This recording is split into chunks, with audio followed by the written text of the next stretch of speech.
Hey, it's Derek Robinson here and Paul Taillon. We don't get to talk too much these days, but we're actually together for once at the beautiful legislature here in Edmonton, and we're talking about letter writing campaigns.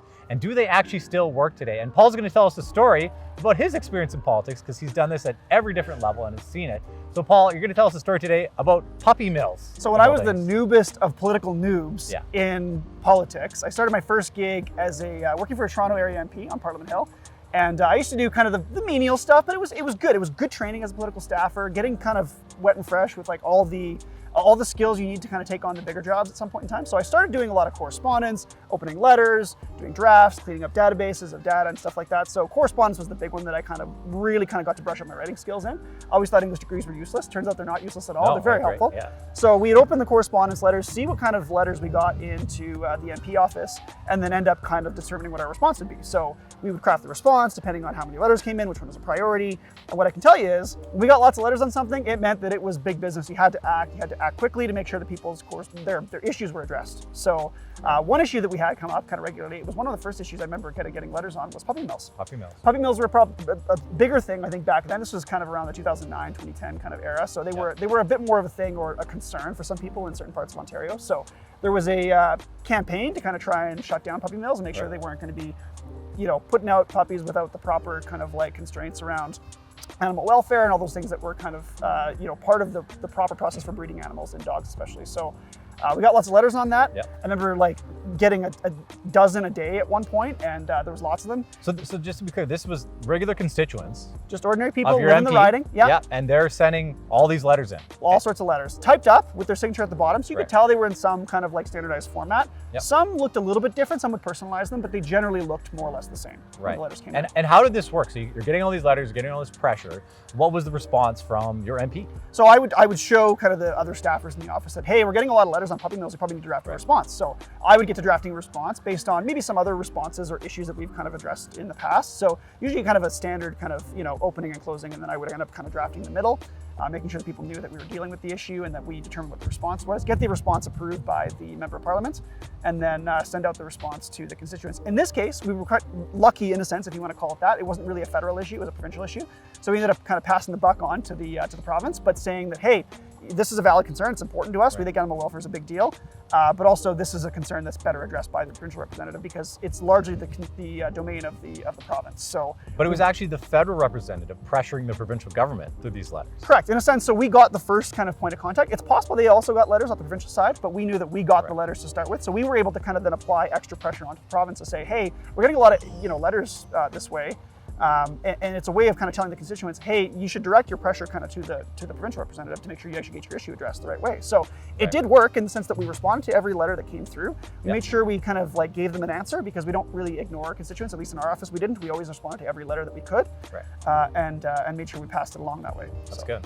So in the Premier's offices that we've worked in together, a lot of issues came up, and I remember we've responded to letter writing campaigns from the Premier's office, but a lot of the times it'd be directed to a local MLA, and that would sort of bubble up to the top decision maker, which in the province is a Premier. Can you talk about some of our experience there? Interesting case in point. So I was in one MP office back in that kind of first political gig of mine. We were in the Premier's office then. What I think we can both attest to is that when you get letters sent to several representatives, it creates more pressure. Yes. If many members of caucus are receiving more letters from different constituents on a same issue, it's bubbling up as an issue, it's causing concern, you have to respond to it really quickly, otherwise it's going to become a big problem. Right. So from my perspective, I remember hearing about those in morning meetings that we would have at the Premier's office saying like, hey, correspondence has got a ton of letters here, MLAs are hearing about it, caucus is blasting the Premier's ear about it, this is causing a concern, or this is causing us an issue. So we really got to get our button gear here and figure out a response. Do something.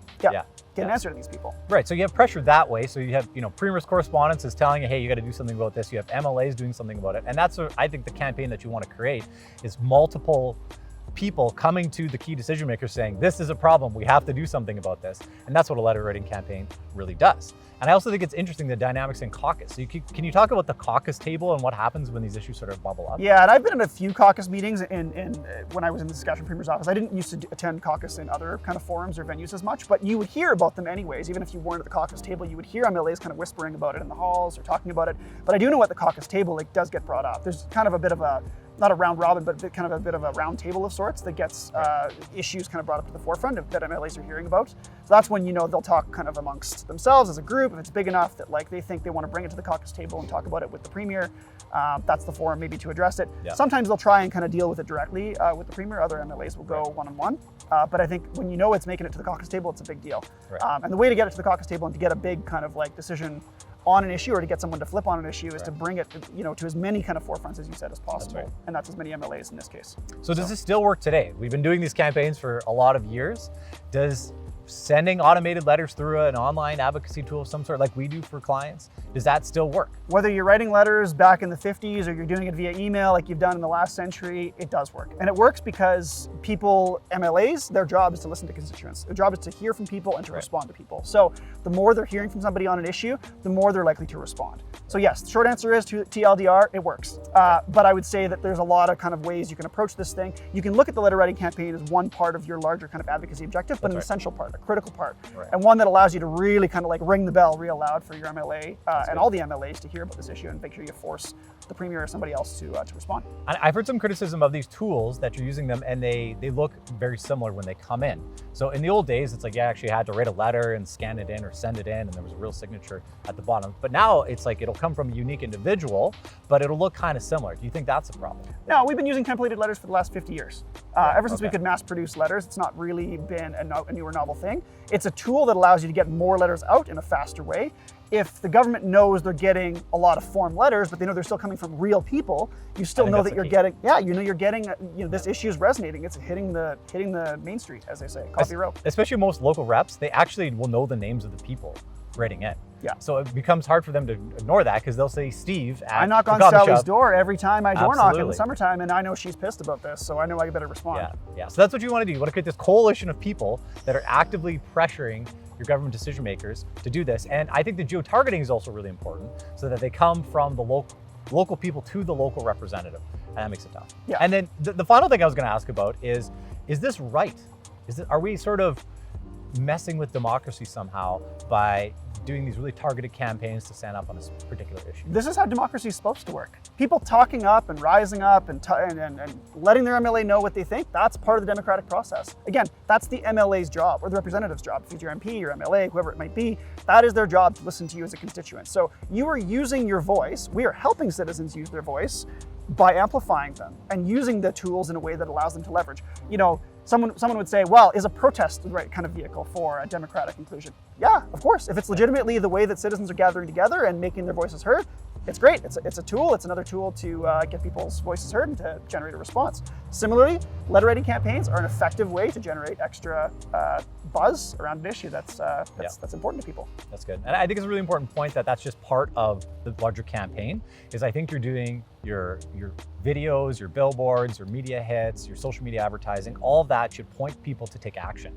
And I think the most logical approach is still a letter to your local representative. It's still a very good way to get a response. Phone calls are great too, but letters are a great way to mobilize people really quickly. There's lots of ways you can for sure engage the democratic populace, but letter writing campaigns are very effective. They've worked for the better part of several decades, and they still work now. It's hard to get people to actually call their local rep. And so I think those are impactful, but it's rare that you can get people to actually do that. We always encourage people to lower the barrier to action, right? So make sure you can make the action very easy and seamless, and make sure it's easy for somebody to kind of, speak up on the issue that you want them to speak up on. That's right. Okay, well, that's good stuff. Paul, thanks for doing this. I appreciate it. And if you want help getting a letter writing campaign for an issue, for a cause, talk to us. If we can't help, we'll direct you to somebody that we can, but we do a lot of these campaigns and had a lot of success. So that's why we know they work today, because we've been on the other side of this issue as well in government, and we kind of know how to work the system behind the scenes to make sure that your message gets out and gets heard and you get your cause in the public sphere and get it solved. So thanks, Paul. Have a great day, everyone.